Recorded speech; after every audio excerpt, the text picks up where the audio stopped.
ਸਤਿ ਸ਼੍ਰੀ ਅਕਾਲ। ਤੁਸੀਂ ਦੇਖ ਰਹੇ ਹੋ ਪੰਜਾਬ ਮਿਲ यूएसए टीवी। मैं वरुण कौर मान। खबरां दे ब्रिटेन ਦੇ ਵਿੱਚ ਤੁਹਾਡਾ ਸਵਾਗਤ ਹੈ। ਖਬਰਾਂ ਦੇ ਬ੍ਰਿਟਨ ਦੇ ਸਪਾਂਸਰ ਰੀਮੈਕਸ ਦੇ ਰੀਅਲਟਰ ਗੁਰਜਿੰਦਰ ਸਿੰਘ ਰੰਧਾਵਾ। ਇਹਨਾਂ ਤੋਂ ਹਰ ਤਰੀਕੇ ਦੀ ਪ੍ਰਾਪਰਟੀ ਖਰੀਦੀ ਵੀ ਜਾ ਸਕਦੀ ਹੈ, ਵੇਚੀ ਵੀ ਜਾ ਸਕਦੀ ਹੈ ਔਰ ਇਹਨਾਂ ਦੇ ਫੋਨ ਨੰਬਰ ਵੀ ਤੁਸੀਂ ਸਕਰੀਨ ਤੇ ਦੇਖ ਸਕਦੇ ਹੋ। ਤੇ ਹੁਣ ਪੇਸ਼ ਨੇ ਪਹਿਲਾਂ ਚੁਣਵੀਆਂ ਖਬਰਾਂ। ਅਮਰੀਕਾ ਨੇ ਕੁਝ ਗੈਰ ਪ੍ਰਵਾਸੀ ਵੀਜ਼ਾ ਸ਼੍ਰੇਣੀਆਂ ਦੇ ਲਈ ਵਧਾਈ ਇੰਟਰਵਿਊ ਛੋਟ, ਭਾਰਤੀਆਂ ਨੂੰ ਹੋਵੇਗਾ ਫਾਇਦਾ। ਅਮਰੀਕਾ ਦੇ ਜ਼ਿਆਦਾਤਰ ਹਿੱਸੇ ਵਿੱਚ ਪੈ ਰਹੀ ਹੱਡ ਚੀਰਵੀਂ ਠੰਡ ਕਾਰਨ ਜਨ ਜੀਵਨ ਉੱਪਰ ਵਿਆਪਕ ਅਸਰ, ਹਜ਼ਾਰਾਂ ਹਵਾਈ ਉਡਾਣਾਂ ਰੱਦ। ਅਮਰੀਕਾ ਦੇ ਵਿੱਚ ਬਰਫੀਲੇ ਤੂਫਾਨ ਨੇ ਮਚਾਈ ਤਬਾਹੀ, 18 ਲੋਕਾਂ ਦੀ ਮੌਤ। ਆਸਟ੍ਰੇਲੀਆ ਤੋਂ ਖਬਰ ਹੈ, ਅਧਿਆਪਕਾਂ ਤੇ ਨਰਸਾਂ ਨੂੰ 3 ਦਿਨਾਂ ਵਿੱਚ ਮਿਲੇਗਾ ਵੀਜ਼ਾ। ਕੈਨੇਡਾ ਦੇ ਵਿੱਚ ਬਰਫ਼ਬਾਰੀ ਕਾਰਨ ਲੱਖਾਂ ਘਰਾਂ ਦੀ ਬਿਜਲੀ ਸਪਲਾਈ ਠੱਪ, ਕੈਨੇਡਾ ਦੇ ਵਿੱਚ ਵੀ ਹਵਾਈ ਉਡਾਣਾਂ ਤੇ ਪਿਆ ਅਸਰ। ਏਅਰ ਇੰਡੀਆ ਵੱਲੋਂ ਧੁੰਦ ਕਾਰਨ ਉਡਾਣਾਂ ਤੇ ਪੈਣ ਵਾਲੇ ਅਸਰਾਂ ਨੂੰ ਘਟਾਉਣ ਦੇ ਯਤਨ। ਮਾਣ ਵਾਲੀ ਗੱਲ, ਅਮਰੀਕੀ ਮਰੀਨ ਵਿੱਚ ਸਿੱਖਾਂ ਨੂੰ ਦਾੜੀ ਰੱਖਣ ਤੇ ਦਸਤਾਰ ਸਜਾਉਣ ਦੀ ਮਿਲੀ ਆਗਿਆ। ਮਾਲ ਆਫ ਅਮਰੀਕਾ ਦੇ ਵਿੱਚ ਗੋਲੀਬਾਰੀ, 19 ਸਾਲਾ ਨੌਜਵਾਨ ਦੀ ਮੌਤ। ਤੇ ਹੁਣ ਇਹਨਾਂ ਖਬਰਾਂ ਦਾ ਵਿਸਥਾਰ। ਅਮਰੀਕਾ, ਕੈਨੇਡਾ ਸਣੇ ਦੇਸ਼ ਵਿਦੇਸ਼ ਦੀਆਂ ਹੋਰ ਬਹੁਤ ਸਾਰੀਆਂ ਖਬਰਾਂ।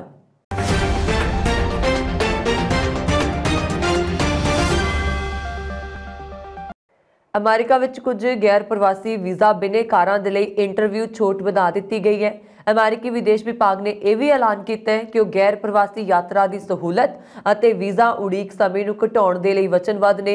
ਇੰਟਰਵਿਊ ਦੀ ਛੋਟ ਦੀ ਸਹੂਲਤ ਗ੍ਰਹਿ ਸੁਰੱਖਿਆ ਵਿਭਾਗ ਦੀ ਸਹਿਮਤੀ ਦੇ ਨਾਲ ਵਧਾਈ ਗਈ ਹੈ। ਹੈਨਵੀ ਘੋਸ਼ਣਾ ਦੇ ਅਨੁਸਾਰ ਅਥਾਰਟੀ ਨੂੰ ਪਿਛਲੇ ਵੀਜ਼ਾ ਦੀ ਮਿਆਦ ਪੁੱਗਣ ਦੇ 48 ਮਹੀਨਿਆਂ ਦੇ ਅੰਦਰ ਉਸੇ ਵਰਗੀਕਰਨ ਵਿੱਚ ਵੀਜ਼ਾ ਰੀਨਿਊ ਕਰਨ ਵਾਲੇ ਬਿਨੇਕਾਰਾਂ ਦੇ ਲਈ ਵਿਅਕਤੀਗਤ ਇੰਟਰਵਿਊ ਨੂੰ ਮਾਫ ਕਰਨ ਦੇ ਉਦੇਸ਼ ਨੂੰ ਅਗਲੇ ਨੋਟਿਸ ਤੱਕ ਵਧਾਉਣ ਦੇ ਲਈ ਕਿਹਾ ਗਿਆ। ਇਸ ਫੈਸਲੇ ਦੇ ਨਾਲ ਕਈ ਭਾਰਤੀਆਂ ਸਮੇਤ ਵਿਦੇਸ਼ੀ ਕਾਮਿਆਂ ਨੂੰ ਫਾਇਦਾ ਹੋਏਗਾ। ਵਿਦੇਸ਼ ਮੰਤਰਾਲਾ ਨੇ ਕਿਹਾ ਕਿ ਅਸੀਂ ਕੁਝ ਗੈਰ ਪ੍ਰਵਾਸੀ ਵੀਜ਼ਾ ਸ਼੍ਰੇਣੀਆਂ ਦੇ ਲਈ ਇੰਟਰਵਿਊ ਨੂੰ ਮਾਫ ਕਰਨ ਦਾ ਸੰਕਲਪ ਲਿਆ। ਵੀਜ਼ਾ ਸ਼੍ਰੇਣੀਆਂ ਦੇ ਵਿੱਚ ਸਥਾਈ ਖੇਤੀਬਾੜੀ ਅਤੇ ਗੈਰ ਖੇਤੀ ਕਾਮੇ, ਵਿਦਿਆਰਥੀ, ਅਕਾਦਮਿਕ ਐਕਸਚੇਂਜ ਵਿਜ਼ਿਟਰ ਅਤੇ ਗੈਰ ਮਨਜ਼ੂਰ ਵਿਅਕਤੀਗਤ ਪਟੀਸ਼ਨਾਂ ਦੇ ਕੁਝ ਲਾਭਪਾਤਰੀ ਸ਼ਾਮਲ ਨੇ। ਇੰਟਰਵਿਊ ਮਾਫ ਕਰਨ ਵਾਲੇ ਅਧਿਕਾਰੀਆਂ ਨੇ ਕਈ ਦੂਤਘਰਾਂ ਅਤੇ ਕੌਂਸਲੈਂਟਾਂ ਵਿੱਚ ਵੀਜ਼ਾ ਉਡੀਕ ਸਮੇਂ ਨੂੰ ਵੀ ਘਟਾ ਦਿੱਤਾ। ਹੁਣ ਇੰਟਰਵਿਊ ਦੀ ਲੋੜ ਵਾਲੇ ਹੋਰ ਬਿਨੇਕਾਰਾਂ ਦੇ ਲਈ ਨਿੱਜੀ ਮੁਲਾਕਾਤਾਂ ਬਹੁਤ ਆਸਾਨ ਹੋ ਜਾਣਗੀਆਂ। ਵਿੱਤੀ ਸਾਲ 2022 ਦੇ ਵਿੱਚ ਵਿਦੇਸ਼ ਵਿਭਾਗ ਦੇ ਦੁਆਰਾ ਜਾਰੀ ਕੀਤੇ ਗਏ ਲਗਭਗ 70 ਲੱਖ ਗੈਰ ਪ੍ਰਵਾਸੀ ਵੀਜ਼ਿਆਂ ਵਿੱਚੋਂ ਅੱਧੇ ਨੂੰ ਵਿਅਕਤੀਗਤ ਇੰਟਰਵਿਊ ਤੋਂ ਬਿਨਾਂ ਬਰਕਰਾਰ ਰੱਖਿਆ ਗਿਆ ਹੈ। ਮੰਤਰਾਲਾ ਨੇ ਕਿਹਾ ਹੈ ਕਿ ਮਹਾਮਾਰੀ ਦੇ ਬਾਅਦ ਵੀ ਅਸੀਂ ਦੁਨੀਆ ਭਰ ਦੇ ਵਿੱਚ ਵੀਜ਼ਾ ਉਡੀਕ ਸਮੇਂ ਨੂੰ ਘਟਾ ਰਹੇ ਹਾਂ। ਸਾਡੀ ਕੋਸ਼ਿਸ਼ ਹੈ ਕਿ ਇੰਤਜ਼ਾਰ ਦੀ ਮਿਆਦ ਨੂੰ ਜਲਦੀ ਤੋਂ ਜਲਦੀ ਘਟਾਉਣ ਦੇ ਲਈ ਹਰ ਕੋਸ਼ਿਸ਼ ਕੀਤੀ ਜਾਏ। ਇਸ ਵਿੱਚ ਪਹਿਲੀ ਵਾਰ ਟੂਰਿਸਟ ਵੀਜ਼ਾ ਅਰਜ਼ੀ ਵੀ ਸ਼ਾਮਲ ਹੈ। ਹਾਲਾਂਕਿ ਸਥਾਨਕ ਸਥਿਤੀਆਂ ਦੇ ਆਧਾਰ ਤੇ ਦੂਤਘਰਾਂ ਤੇ ਕੌਂਸਲੇਟਾਂ ਨੂੰ ਆਪਣੇ ਪੱਧਰ ਤੇ ਨਿੱਜੀ ਇੰਟਰਵਿਊ ਦੀ ਲੋੜ ਹੋ ਸਕਦੀ ਹੈ। ਕਈ ਕੋਸ਼ਿਸ਼ਾਂ ਦੇ ਬਾਵਜੂਦ ਅਮਰੀਕਾ ਦੇ ਵਿੱਚ ਵੀਜ਼ਾ ਦੇ ਲਈ ਉਡੀਕ ਦਾ ਸਮਾਂ ਅੱਜ ਤੱਕ ਆਪਣਾ ਟੀਚਾ ਹਾਸਲ ਨਹੀਂ ਕਰ ਸਕਿਆ। ਹਾਲਾਂਕਿ ਵਿਦੇਸ਼ ਮੰਤਰਾਲਾ ਨੇ ਇਸ ਸੰਬੰਧ ਦੇ ਵਿੱਚ ਸੰਬੰਧਿਤ ਵਿਭਾਗਾਂ ਨੂੰ ਵੀ ਅਪੀਲ ਕੀਤੀ ਹੈ। ਅਮਰੀਕਾ ਦੇ ਜ਼ਿਆਦਾਤਰ ਹਿੱਸਿਆਂ ਦੇ ਵਿੱਚ ਹੱਡ ਚੀਰਵੀਂ ਠੰਡ ਪੈ ਰਹੀ ਹੈ, ਜਿਸ ਕਾਰਨ ਜਨ ਜੀਵਨ ਉੱਪਰ ਵਿਆਪਕ ਅਸਰ ਪਿਆ। ਜ਼ਿੰਦਗੀ ਦੀ ਤੋਰ ਮੱਠੀ ਪੈ ਗਈ ਹੈ। ਜ਼ਿਆਦਾਤਰ ਪੂਰਬੀ ਤੱਟ ਦਾ ਹਿੱਸਾ ਬਰਫੀਲੇ ਤੂਫਾਨ ਦੀ ਲਪੇਟ ਵਿੱਚ ਹੈ, ਜਿਸ ਕਾਰਨ ਹਵਾਈ ਸੇਵਾਵਾਂ ਪ੍ਰਭਾਵਿਤ ਹੋਈਆਂ ਨੇ। ਹਜ਼ਾਰਾਂ ਉਡਾਣਾਂ ਨੂੰ ਰੱਦ ਕਰਨਾ ਪਿਆ ਹੈ। ਬਿਜਲੀ ਸੇਵਾਵਾਂ ਵੀ ਪ੍ਰਭਾਵਿਤ ਹੋਈਆਂ ਨੇ। ਵੈਬਸਾਈਟ ਫਲਾਈਟ ਅਵੇਅਰ ਦੇ ਅਨੁਸਾਰ ਸ਼ੁੱਕਰਵਾਰ ਸ਼ਾਮ 6 ਵਜੇ ਤੱਕ 5000 ਤੋਂ ਵੱਧ ਹਵਾਈ ਉਡਾਣਾਂ ਨੂੰ ਰੱਦ ਕਰਨਾ ਪਿਆ ਸੀ। ਨੈਸ਼ਵਿਲੇ ਸਮੇਤ ਦੱਖਣ ਦੇ ਸ਼ਹਿਰ ਵਿੱਚ ਤਾਪਮਾਨ -1 ਡਿਗਰੀ ਤੱਕ ਹੇਠਾਂ ਡਿੱਗ ਗਿਆ। ਵੈਦਰ ਸਰਵਿਸ ਡੇਟਾ ਦੇ ਅਨੁਸਾਰ ਤਕਰੀਬਨ 15 ਕਰੋੜ ਅਮਰੀਕੀਆਂ ਨੂੰ ਖਤਰਨਾਕ ਠੰਡੀਆਂ ਹਵਾਵਾਂ ਦਾ ਸਾਹਮਣਾ ਕਰਨਾ ਪੈ ਰਿਹਾ। 20 ਕਰੋੜ ਤੋਂ ਵੱਧ, ਜੋ ਮੋਟੇ ਤੌਰ ਤੇ ਅਮਰੀਕਾ ਦੀ 60% ਆਬਾਦੀ ਬਣਦੀ ਹੈ, ਨੂੰ ਖਰਾਬ ਮੌਸਮ ਤੋਂ ਬਚਣ ਦੀ ਚੇਤਾਵਨੀ ਜਾਂ ਸਲਾਹ ਦਿੱਤੀ ਗਈ ਹੈ। ਰਾਸ਼ਟਰਪਤੀ ਜੋ ਬਾਈਡਨ ਨੇ ਕਿਹਾ ਹੈ ਕਿ ਉਸ ਤਰ੍ਹਾਂ ਦੀ ਬਰਫ਼ਬਾਰੀ ਨਹੀਂ ਹੈ ਜਦੋਂ ਤੁਸੀਂ ਬੱਚੇ ਹੁੰਦੇ ਸੀ। ਇਸ ਦਾ ਰੂਪ ਖਤਰਨਾਕ ਹੈ। ਕਈ ਵਾਹਨ ਆਪਸ ਦੇ ਵਿੱਚ ਵੀ ਟਕਰਾਏ ਨੇ। ਖਰਾਬ ਮੌਸਮ ਦੇ ਕਾਰਨ ਈਰੀ ਕਾਉਂਟੀ ਦੇ ਵਿੱਚ ਓਹੀਓ ਟਰਨਪਾਈਕ ਤੇ ਹੋਏ ਭਿਆਨਕ ਸੜਕ ਹਾਦਸੇ ਵਿੱਚ ਇੱਕ ਵਿਅਕਤੀ ਦੀ ਮੌਤ ਹੋ ਗਈ ਹੈ ਤੇ ਅਨੇਕਾਂ ਹੋਰ ਜ਼ਖਮੀ ਹੋਏ ਨੇ। ਇਹ ਪ੍ਰਗਟਾਵਾ ਕਰਦਾ ਓਹੀਓ ਸਟੇਟ ਹਾਈਵੇ ਪੈਟਰੋਲ ਸਾਰਜੈਂਟ ਰਿਆਨ ਪੁਰਪਰਾ ਨੇ ਕਿਹਾ कि इस हादसे विच तकरीबन 50 वाहन एक दूसरे नाल टकराए ने। उन्होंने कहा कि हादसे विच वाहनां 'च जिहड़े लोग सवार सी उन्हां नूं बसां दे द्वारा नेड़े सुरੱਖਿਅਤ जगह ते पहुंचाया गया तां जो ओह अपने आप नूं गर्म रखण। वीरवार देर रात गए बर्फीले तूफान सिनाटी खेतर विच दाखल होया, जिस तो बाद राज भर विच होए हादसिਆਂ विच 4 व्यक्तियों की मौत है ते अनेकां ਜ਼ਖਮੀ होए ने। अमेरिका दे विच बर्फीले तूफान ने घट्टो घट्ट 18 लोगों की जान ले ली है। इस दे नाल ही हज़ारां घरां अते कारोबारां दी बिजली सप्लाई ठप हो गई है अते क्रिसमस तो पहलां दी शाम नूं लखां लोग हनेरे विच रहण दे लई मजबूर सन। तूफान ने बफेलो न्यूयॉर्क विच काफ़ी तबाही मचाई अते तूफान दे नाल बर्फीलियां हवावां चलियां। अमेरिका च अधिकारियों ने मौत दा कारण तूफान की चपेट विच आउण कार हादसे रुख डिग्गण अते तूफान के होर असर नूं दस्सिआ। बफेलो खेतर विच घट्टो घट्ट 3 लोगों की मौत हुई। न्यूयॉर्क की गवर्नर कैथी हॉचुल ने कहा कि बफेलो नियागरा अंतरराष्ट्रीय हवाई अड्डा सोमवार सवेरे बंद रहा और बफेलो का हर फायर ट्रक बर्फ विच फसिया होया। एमरजेंसी प्रतिक्रियावां दीआं कोशिशां च रुकावट आई और शहर के अंतरराष्ट्रीय हवाई अड्डे नूं बंद कर दिता गया। होचुल ने कहा कि भावें साडे कोल किन्ने भी एमरजेंसी वाहन ने वो इन्हां हालातां विचों नहीं लंघ सकते। बर्फीले तूफान, मीह, कड़ाके की ठंड ने मेन तो सियाटल तक बिजली बंद कर दी, जो कोई एक वड्डे पावर आउटेज के ऑपरेटर ने चेतावनी दी है कि 6.5 करोड़ पूर्वी अमरीका के लोगों को हनेरे च रहना पै सकता है। पेंसिल्वेनिया आधारित पीजीएम इंटरकनैक्शन ने कहा कि बिजली प्लांटां नूं बर्फीले मौसम दे विच काम करन च मुश्किल आ रही है और 13 राज्यां दे वसनीकां नूं घट्टो घट्ट क्रिसमस की सवेर तक बिजली बचाने के लिए भी कहा गया सीगा। एरी काउंटी के कार्यकारी मार्क ने कहा कि एमरजेंसी कर्मचारी समय सिर इलाज ना करवा सकने तो बाद शुक्रवार को चिकाटोवामा के बफेलो उपनगर च 2 लोगों की उन्होंने घर च मौत हो गई। उन्होंने कहा कि बफेलो में एक होर व्यक्ति की मौत हो गई और बर्फीला तूफान साडे भाईचारे के इतिहास में सब तो भयानक तूफान हो सकता है। मौसम विज्ञानियों ने कहा कि शनिवार को बफेलो में 71 सेंटीमीटर तक बर्फ जम गई सी। पूरे अमेरिका दे विच तूफान को लैके रैड अलर्ट जारी किए गए हैं। गृह मामलों के विभाग वालों पुरानी priority migration skilled occupation list की वरतों नूं बंद करदिआं ਅਤੇ ਹੁਨਰਮੰਦ ਵੀਜ਼ਾ ਅਰਜ਼ੀਆਂ ਨੂੰ ਤਰਜੀਹ ਦਿੰਦਿਆਂ ਹੁਣ ਅਧਿਆਪਕਾਂ ਅਤੇ ਸਿਹਤ ਸੰਭਾਲ ਕਰਮਚਾਰੀਆਂ ਦੇ ਵੀਜ਼ਾ ਦਾ ਮੁਲਾਂਕਣ ਮਹਿਜ਼ 3 ਦਿਨਾਂ ਦੇ ਅੰਦਰ ਸੰਭਵ ਹੋ ਗਿਆ। ਆਸਟ੍ਰੇਲੀਆਈ ਸਰਕਾਰ ਦਾ ਮੰਨਣਾ ਹੈ ਕਿ ਮਹਾਮਾਰੀ ਕਾਰਨ ਮੌਜੂਦਾ ਸਮੇਂ ਹੁਨਰਮੰਦ ਕਾਮਿਆਂ ਦੀ ਘਾਟ ਨੂੰ ਦੇਖਦਿਆਂ ਇਹ ਕਦਮ ਚੁੱਕੇ ਗਏ ਨੇ। ਦੱਸਣਯੋਗ ਹੈ ਕਿ ਸਤੰਬਰ 2020 ਦੇ ਲਈ ਹੁਨਰਮੰਦ ਮਾਈਗ੍ਰੇਸ਼ਨ ਆਕੂਪੇਸ਼ਨ ਲਿਸਟ ਵਿੱਚ 44 ਕਿੱਤਿਆਂ ਨੂੰ ਸ਼ਾਮਲ ਕੀਤਾ ਗਿਆ ਸੀ। पिछले 4 दिनों तो कैनेडा के मौसम च आए विगाड़ ने समुचे देश के जनजीवन को बुरी तरह प्रभावित किया। भरवीं बर्फबारी ने एक तरह समुचे सिस्टम को कांबा छेड़ दिता। हवाई सेवावां प्रभावित हो रही ने। वैस्ट जैट हवाई सेवा कंपनी ने घरेलू उड़ाणा भी रद्द कर दित्तियां। कई मुख्य सड़कां आवाजाही के लिए बंद कर दित्तियां गईयां। कई थाई स्थानक रेल सेवा प्रभावित हो रही है। करीब 4 लाख घरां दी बिजली बंद है। कई स्टोरां च रोजाना लोड़ वालियां बस्तां दी घाट आउण लगी है। लोगों के निर्धारित प्रोग्राम भी रद्द हो गए ने। हज़ारां वाहन बर्फ विच फसे हुए ने। अमेरिका वाल आवाजाही वाले कुछ लांघे बंद कर दिते गए ने। कई थाई धरती हेठलियां जलपूर्ति पाइपां विच पानी जम्मण कारण जलपूर्ति ठप हो गई है, यानी कि जल सप्लाई ते स्कूल बंद कर दिते गए ने। हंगामी सेवावां दे अमले दे काम ते पहुंच औखी होण करके लोड़वंदां दी उड़ीक सूची लंबी हुंदी जा रही है। कुछ थावां ते संचार सेवावां बंद हो गईयां, जिन्हां नूं ठीक करन दे विच कामे बेवस हो गए ने। वानकूवर नेड़ले फ्रेजर दरिया उपर बने एलेक्स ते पॉर्टमैन पुलों की आवाजाही बंद कर दी गई है। नियागरा फाल ते बफलो वाले दोवें अमेरिकन लांघे भी बंद कर दिते गए ने। ਧੁੰਦ ਦੇ ਨਾਲ ਉਡਾਣਾਂ ਤੇ ਪੈਣ ਵਾਲੇ ਅਸਰ ਨੂੰ ਘਟਾਉਣ ਦੇ ਲਈ 에ਅਰ ਇੰਡੀਆ ਯਾਤਰੀਆਂ ਤੱਕ ਸਰਗਰਮੀ ਨਾਲ ਪਹੁੰਚ ਕਰੇਗਾ ਤੇ ਉਹਨਾਂ ਨੂੰ ਆਪਣੀ ਉਡਾਣ ਦਾ ਸਮਾਂ ਬਦਲਣ ਜਾਂ ਇਸ ਨੂੰ ਰੱਦ ਕਰਨ ਦਾ ਬਦਲ ਦੇਗਾ। ਇਸ ਦੇ ਲਈ ਕੰਪਨੀ ਕੋਈ ਚਾਰਜ ਨਹੀਂ ਲਏਗੀ। ਟਾਟਾ ਦੀ ਮਾਲਕੀ ਵਾਲੀ 에ਅਰਲਾਈਨ ਨੇ ਫੋਕ ਕੇਅਰ ਮੁਹਿੰਮ ਲਾਂਚ ਕੀਤੀ ਹੈ ਤਾਂ ਕਿ ਧੁੰਦ ਕਾਰਨ ਯਾਤਰੀਆਂ ਉੱਤੇ ਪੈਣ ਵਾਲੇ ਅਸਰਾਂ ਨੂੰ ਘਟਾਇਆ ਜਾ ਸਕੇ। ਇਹ ਲਾਭ ਪਹਿਲਾਂ ਦਿੱਲੀ ਹਵਾਈ ਅੱਡੇ ਤੋਂ ਆਉਣ ਜਾਣ ਵਾਲੀਆਂ ਉਡਾਣਾਂ ਨੂੰ ਮਿਲੇਗਾ। 에ਅਰ ਇੰਡੀਆ ਨੇ ਕਿਹਾ ਕਿ ਜਿਨ੍ਹਾਂ ਯਾਤਰੀਆਂ ਦੀਆਂ ਉਡਾਣਾਂ ਧੁੰਦ ਕਾਰਨ ਰੱਦ ਹੋਣਗੀਆਂ ਜਾਂ ਪ੍ਰਭਾਵਿਤ ਹੋਣਗੀਆਂ ਉਹਨਾਂ ਤੱਕ ਪਹੁੰਚ ਬਣਾ ਕੇ ਮਦਦ ਕੀਤੀ ਜਾਵੇਗੀ। ਇਹ ਯਾਤਰੀ ਹਵਾਈ ਅੱਡੇ ਜਾਣ ਜਾਂ ਨਾ ਜਾਣ ਬਾਰੇ ਫੈਸਲੇ ਨੂੰ ਲੈ ਸਕਣਗੇ। ताकि लंबियां कतारां 'ਚ ना लगना पए। एक बयान 'ਚ एयरलाइन ने यह भी कहा है कि इस कदम के नाल हवाई अड्डियां ते भीड़ घटेगी। एयर इंडिया ने कहा है कि यात्रियों नाल ईमेल ते SMS नाल राबता बनाया जाएगा। अमेरिकी मरीन कोर विच भारतीय सिखां दे लई खुशी की खबर है। दरअसल संघी अपील अदालत ने एक इतिहासक कदम अगे वधाउंदियां एक फैसला सुनाया कि अमरीकी मरीन कोर विच भारतीय सिख हुण दाढ़ी रख सकते हैं अते पग बन सकते हैं। डिस्ट्रिक्ट ऑफ कोलंबिया के संघी अपील अदालत के जज्जां ने शुक्रवार नूं बाल कट्टण अते दाढ़ी कट्टण के मौजूदा कौर दे बूट कैंप नियम नूं धार्मिक आज़ादी बहाली एक्ट की उलंघना वजों दर्शाया।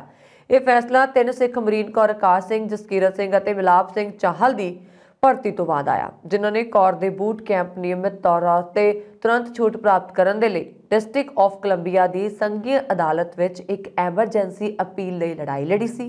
सिख तिकड़ी की नुमाइंदगी करने वाले सीनियर वकील एरिक ने ट्वीट किया, हुण 3 सिखां जिन्होंने पहला दाढ़ी रख के पग बन के सिखलाई विच शामिल होने तो इनकार किया गया सी, ਉਹ ਹੁਣ अपनी धार्मिक पछाण ਦੇ ਨਾਲ ਮੁੱਢਲੀ ਸਿਖਲਾਈ ਵਿੱਚ शामिल हो सकते हैं। सिख धर्म ਦੇ ਵਿੱਚ पुरुष पग ਬੰਨ੍ਹਦੇ ਨੇ ਅਤੇ ਉਹਨਾਂ ਨੂੰ ਆਪਣੀ ਦਾੜੀ ਅਤੇ ਵਾਲ ਕਟਵਾਉਣ ਦੀ ਮਨਾਹੀ ਹੁੰਦੀ ਹੈ। ਮਰੀਨ ਕੌਰ ਨੇ ਪਹਿਲਾਂ ਇਹਨਾਂ ਸਾਰੀਆਂ ਬੇਨਤੀਆਂ ਤੋਂ ਇਨਕਾਰ ਕਰ ਦਿੱਤਾ ਸੀ। अमेरिका के उपनगर मियानापोलिस के माल ऑफ अमेरिका शुक्रवार शाम को गोलीबारी एक नौजवान की मौत हो गई। घटना तो बाद माल बंद कर दिता गया। पुलिस ने यह जानकारी दी। ब्लूमिंगटन के पुलिस मुखी बुकर हॉज ने दस्सिया कि गोलीबारी मारे गए नौजवान की उम्र 19 साल सी। उत्थे एक गोली एक राहगीर के जैकेट नूं छू के निकली है। हॉज नूं कहा गया है कि अजिहा लगता है कि माल विच 2 समूहां च किसी गल नूं लैके बहस हुई तो फिर एक व्यक्ति ने बंदूक कड्ढी और नौजवान ते कई गोलियां चलाईयां। मॉल ने एक बयान च कहा है कि ब्लूमिंगटन पुलिस विभाग ने रात 8 बजे गोलीबारी के तुरंत बाद कार्रवाई की। इस तो पहला मॉल ने ट्वीट किया कि दुकानदारों को बाहर भेजा जा रहा। इस तो बाद करीब 1 घंटे तक मॉल बंद रहा।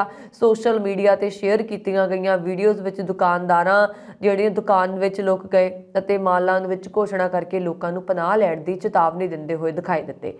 यह घटना अजिहे समय वापरी है जो क्रिसमस तो पहला अमेरिका के मॉल्स में वड्डी गिणती च लोग इकट्ठे होंदे ने। 1992 में खोलिया गया मॉल ऑफ अमेरिका अपनी शुरुआत तो लैके ही सैलानियों की आकर्षण का केंद्र रहा।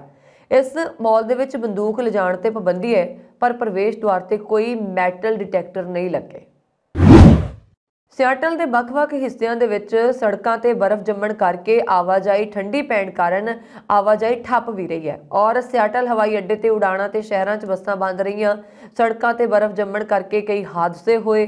आम लोग घरों चों बाहर नहीं निकले ते कारोबार ते भी असर पिया।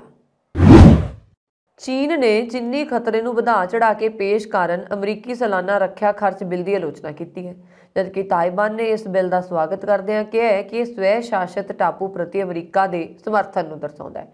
चीन ने अमेरिका के इस कदम की निखेधी करदਿਆਂ इसका जोरदार विरोध किया। चीनी विदेश मंत्रालय ने ऑनलाइन साझे किए बयान च नवे अमरीकी कानून नूं गंभीर सियासी उकसावे वाला करार दिता, जो चीन के अंदरूनी मामलों च सीधी दखल अंदाजी है।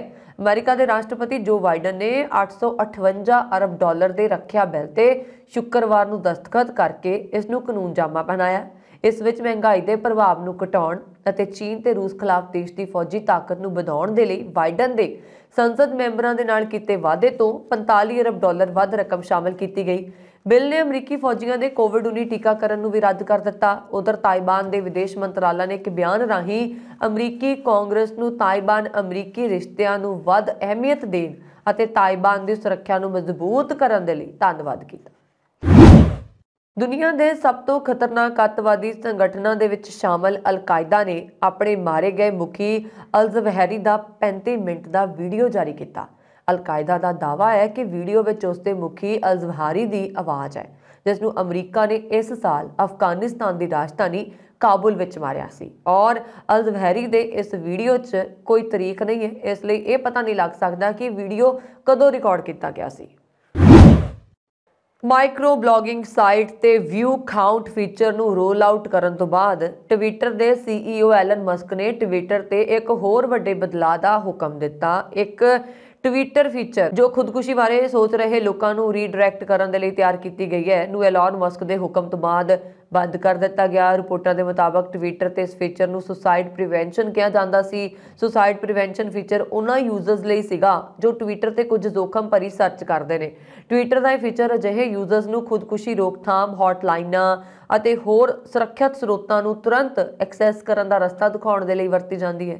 ਇਸ ਫੀਚਰ ਨੂੰ ਹਟਾਉਣ ਤੋਂ ਜਾਣੂ 2 ਲੋਕਾਂ ਨੇ ਇੱਕ ਨਿਊਜ਼ ਏਜੰਸੀ ਦੀ ਰਿਪੋਰਟ ਵਿੱਚ ਇਸ ਗੱਲ ਦੀ ਪੁਸ਼ਟੀ ਕੀਤੀ ਹੈ। ਹਾਲਾਂਕਿ ਇਹ ਤੁਰੰਤ ਪਤਾ ਨਹੀਂ ਲੱਗ ਸਕਿਆ ਕਿ ਮਸਕ ਨੇ ਫੀਚਰ ਨੂੰ ਹਟਾਉਣ ਦਾ ਹੁਕਮ ਕਿਉਂ ਦਿੱਤਾ। ਐਲਨ ਮਸਕ ਨੇ ਸ਼ੁੱਕਰਵਾਰ ਨੂੰ ਦੇਅਰ ਇਜ਼ ਹੈਲਪ ਫੀਚਰ ਨੂੰ ਹਟਾਉਣ ਦਾ ਆਦੇਸ਼ ਦਿੱਤਾ। ਇਹ ਟਵਿੱਟਰ ਫੀਚਰ ਖੁਦਕੁਸ਼ੀ ਰੋਕਥਾਮ ਹੌਟਲਾਈਨਾਂ ਅਤੇ ਹੋਰ ਜਾਣਕਾਰੀ ਪ੍ਰਦਾਨ ਕਰਨ ਦੇ ਲਈ ਵਰਤਿਆ ਜਾਂਦਾ ਹੈ ਜਦੋਂ ਯੂਜ਼ਰਸ ਕਿਸੇ ਖਾਸ ਸਮੱਗਰੀ ਦੀ ਖੋਜ ਕਰਦੇ ਸੀ। ਟਵਿੱਟਰ ਦੇ ਟਰਸਟ ਅਤੇ ਸੁਰੱਖਿਆ ਦੀ ਮੁਖੀ ਐਲਾ ਨੇ ਨਿਊਜ਼ ਏਜੰਸੀ ਨੂੰ ਦੱਸਿਆ ਕਿ ਅਸੀਂ ਆਪਣੇ ਪ੍ਰੌਂਪਟ ਨੂੰ ਠੀਕ ਕਰ ਰਹੇ ਹਾਂ ਤੇ ਸੁਧਾਰ ਕਰ ਰਹੇ ਹਾਂ। ਜਦੋਂ ਅਸੀਂ ਸੁਧਾਰ ਕਰਦੇ ਹਾਂ ਤਾਂ ਉਹਨਾਂ ਨੂੰ ਅਸਥਾਈ ਤੌਰ ਤੇ ਹਟਾ ਦਿੱਤਾ ਗਿਆ। ਸਾਨੂੰ ਉਮੀਦ ਹੈ ਕਿ ਉਹ ਅਗਲੇ ਹਫ਼ਤੇ ਵਾਪਸ ਆ ਜਾਣਗੇ। ਯੂਜ਼ਰਸ ਰਾਹੀਂ ਇਸ ਫੀਚਰ ਦੀ ਮਦਦ ਲੈਂਦੇ ਨੇ ਔਰ ਇਸ ਫੀਚਰ ਦੇ ਨਾਲ ਦੁਨੀਆ ਭਰ ਦੇ ਕਈ ਅਜਿਹੇ ਗਰੁੱਪਾਂ ਨੂੰ ਸਪੋਰਟ ਮਿਲੀ ਹੈ ਜੋ ਮੈਂਟਲ ਹੈਲਥ, HIV ਵੈਕਸੀਨ, ਬਾਲ ਸ਼ੋਸ਼ਣ, COVID-19, ਜੈਂਡਰ ਆਧਾਰਿਤ ਹਿੰਸਾ, ਕੁਦਰਤੀ ਆਫਤਾਂ ਤੇ ਪ੍ਰਗਟਾਵੇ ਦੀ ਸੁਤੰਤਰਤਾ ਦੇ ਖੇਤਰ 'ਚ ਕੰਮ ਕਰਦੇ ਨੇ। ਖੁਦਕੁਸ਼ੀ ਰੋਕਥਾਮ ਫੀਚਰ ਨੂੰ ਹਟਾਉਣ ਤੋਂ ਬਾਅਦ ਤੋਂ ਕਮਜ਼ੋਰ ਯੂਜ਼ਰਸ ਦੀ ਭਲਾਈ ਬਾਰੇ ਚਿੰਤਾਵਾਂ ਵੱਧ ਗਈਆਂ ਨੇ। ਹਾਲ ਵਿੱਚ ਭੰਗ ਕੀਤੇ ਗਏ ਟਵਿੱਟਰ ਕੰਟੈਂਟ ਐਡਵਾਈਜ਼ਰੀ ਗਰੁੱਪ ਦਾ ਹਿੱਸਾ ਰਹੇ ਇਰਲੀਆਨੀ ਅਬਦੁਲ ਰਹਿਮਾਨ ਨੇ ਨਿਊਜ਼ ਏਜੰਸੀ ਨੂੰ ਦੱਸਿਆ ਕਿ ਦੇਅਰ ਇਜ਼ ਹੈਲਪ ਦਾ ਖਾਤਮਾ ਬਹੁਤ ਪਰੇਸ਼ਾਨ ਕਰਨ ਵਾਲਾ ਹੈ। ਉਹਨਾਂ ਨੇ ਕਿਹਾ ਕਿ ਬਹੁਤ ਭਿਆਨਕ ਹੈ ਔਰ ਪੱਤਰਕਾਰ ਵਿਲ ਗਾਈਟ ਨੇ ਟਵੀਟ ਕੀਤਾ ਕਿ ਉਹ ਸਾਰੇ ਜਿਨ੍ਹਾਂ ਨੇ ਮਸਕ ਤੋਂ ਉਮੀਦ ਕੀਤੀ ਸੀ ਕਿ ਉਹ ਟਵਿੱਟਰ ਨੂੰ ਬਿਹਤਰ ਬਣਾਉਣਗੇ ਉਹਨਾਂ ਨੂੰ ਖਾਮੋਸ਼ ਹੋ ਜਾਣਾ ਚਾਹੀਦਾ ਹੈ।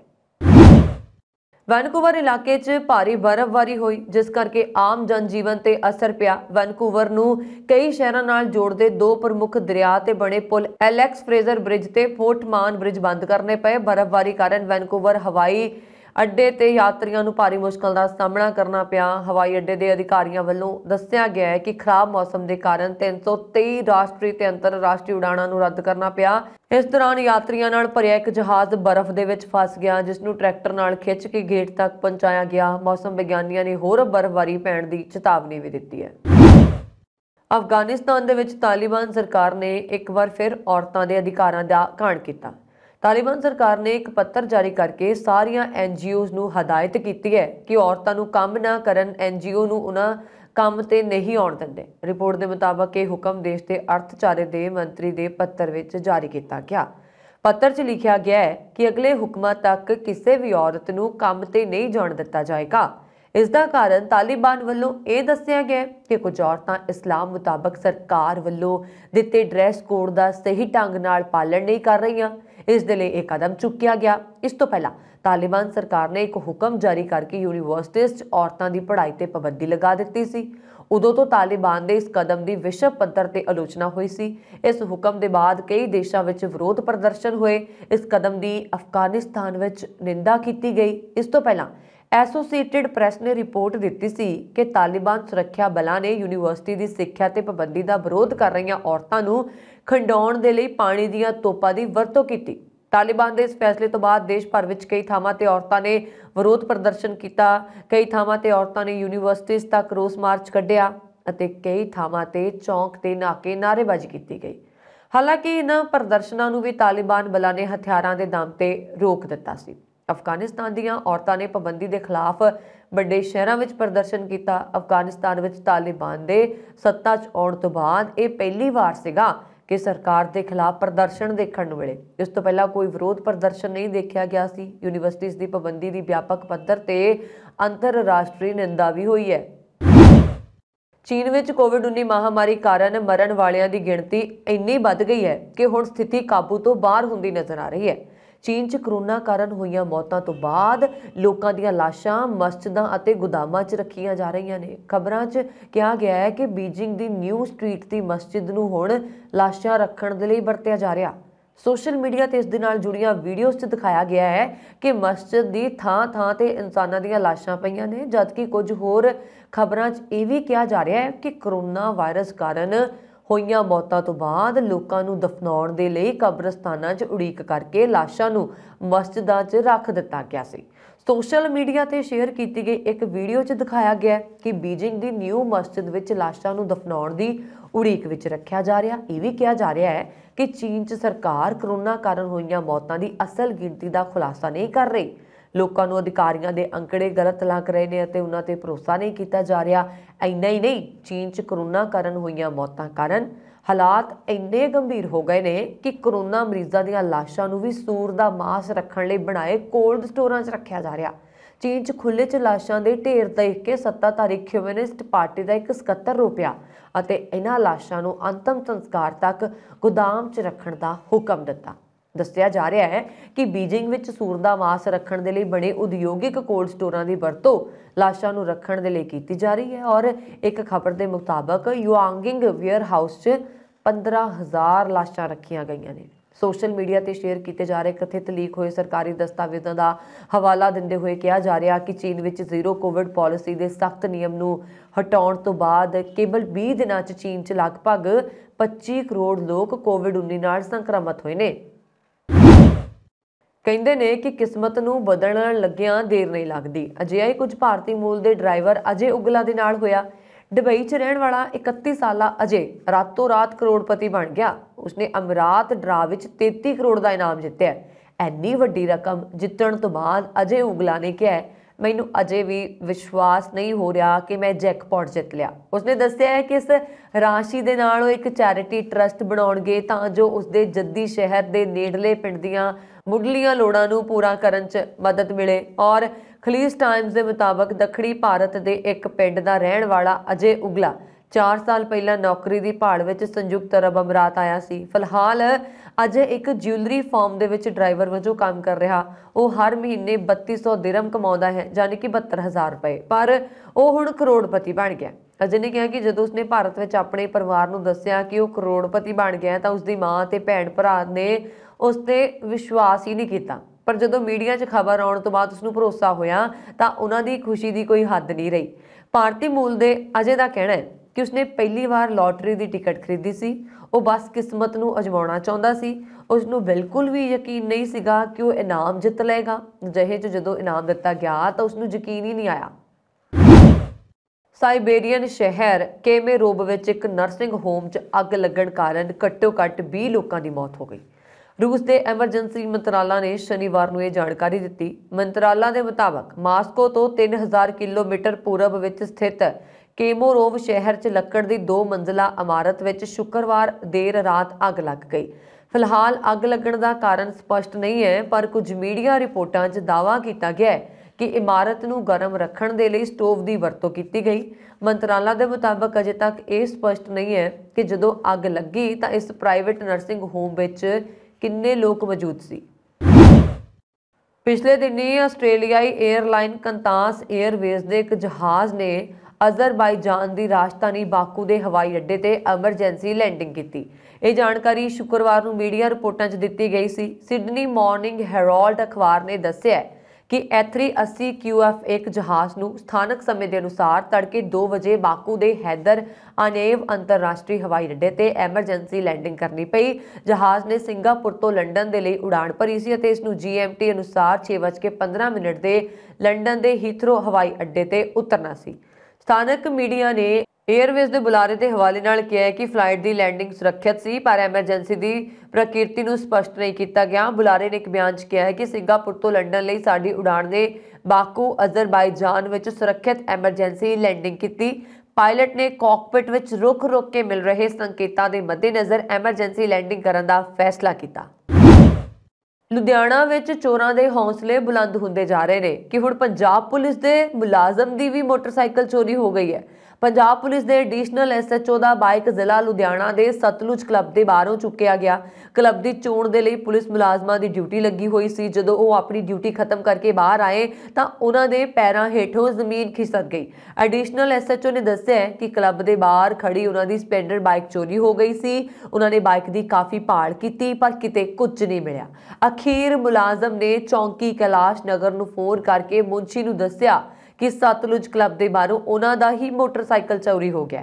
अधिकारी ने दस्सिया कि हुण उन्हां नूं अपनी बाइक चोरी होने की शिकायत खुद लिखनी पैनी है। चोरां की तादाद इन्नी वध गई है कि उन्होंने पुलिस मुलाजमां दे मोटरसाइकिल चोरी करने शुरू कर दिते ने। कैलाश चौंकी विच तैनात एडिशनल SHO गुरदेव सिंह ने कहा कि 8 वजे वो चोण ड्यूटी करन ले गए, बाहर बाइक लाई, पर जदों वापस आए तो देखा बाइक चोरी हो गया।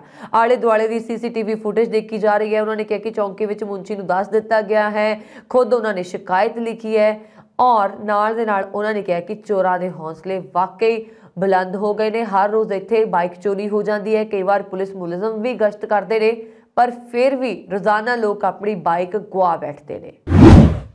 पंजाब सने चंडीगढ़ विच शनिवार इस सीजन का हुण तक का सब तो ठंडा दिन अते रात रहा। चंडीगढ़ विच बंद तो बाद तापमान 14.1 डिग्री सैल्सीयस अते घट तो घट तापमान 2.8 डिग्री सैल्सीयस दर्ज किया गया, जो इस सीजन दे विच हुण तक का सब तो घट तापमान सी। मौसम विभाग के मुताबिक अगले 4 दिनों तक पंजाब, हरियाणा ते चंडीगढ़ च कई थावां ते संघनी धुंध ते छाए रहने की संभावना है और विभाग ने अगले 24 घंटिया के दौरान पंजाब, हरियाणा, चंडीगढ़ सने दिल्ली ते हिमाचल प्रदेश के ਵੱਖ-ਵੱਖ हिस्सों के विच सीत लहर की स्थिति रहने की संभावना है और चंडीगढ़ पंजाब च इस समय सब तो ठंडा रहा है और हो सकता है कि आने वाले दिनों के विच ठंड दिनों दिन जिहड़ी है वधदी रहेगी। मौसम विभाग के मुताबिक अगले 4 दिनों तक पंजाब, हरियाणा, चंडीगढ़ विच कई थावां ते संघनी धुंध छाई रह सकती है। पंजाब के 17 जिलों गुरदासपुर, अमृतसर, तरनताਰਨ, कपूरथला, जलंधर, फिरोजपुर, फाजिलका, फरीदकोट, मोगा, बठिंडा, लुधियाना, बरनाला, मानसा, संगरूर, फतेहगढ़ साहिब ਅਤੇ पटियाला शनिवार ਨੂੰ ਸਵੇਰੇ ਅਤੇ शाम ਨੂੰ ਰੈੱਡ अलर्ट के तहत ਸਵੇਰ ਤੇ शाम ਨੂੰ ਸੰਘਣੀ ਧੁੰਦ ਰਹੀ ਅਤੇ ਸੀਤ ਲਹਿਰ ਵੀ ਚੱਲੀਆਂ। ਇਹ ਸਨ ਹੁਣ ਤੱਕ ਦੀਆਂ ਖਬਰਾਂ। ਮੈਨੂੰ ਵरुण कौर ਮਾਨ ਨੂੰ ਦਿਓ ਆਗਿਆ। ਸਾਡਾ YouTube ਚੈਨਲ ਪੰਜਾਬ ਮੇਲ USA TV ਉਸ ਨੂੰ ਕਰ ਦਿਓ ਸਬਸਕ੍ਰਾਈਬ। ਸ਼ੁਕਰੀਆ। ਸਤਿ ਸ਼੍ਰੀ ਅਕਾਲ।